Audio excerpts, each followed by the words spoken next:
Dikit. Natupad ko na po yung promise ko sa inyo. Naaresto na po si Soraya at si Angela. Nauna nga lang pong nakarama si Tita Rica.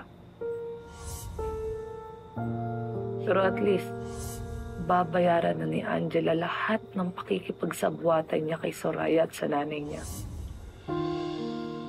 Alam mo, Tay, sa lahat ng mga nangyaring kung ano-ano sa buhay ko, sa lahat ng mga pinagdaanan ko, okay na po ako.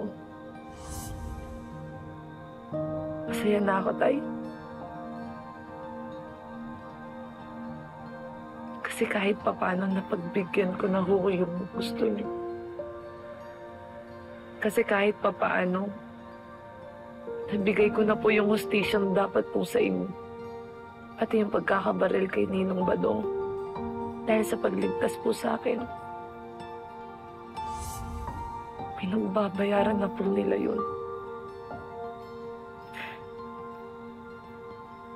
Sana sunod-sunod na po yung magandang mangyayari sa akin, no?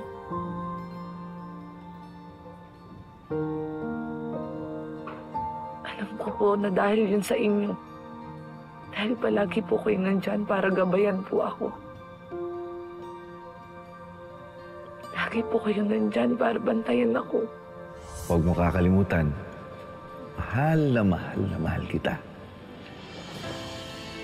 I love you, anak. I love you, Tatay.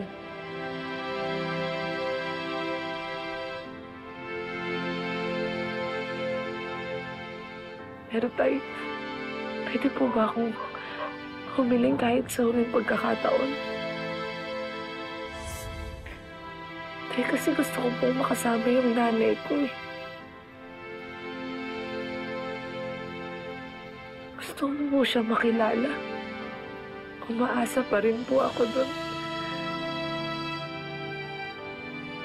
Sana tulungan niyo po ako.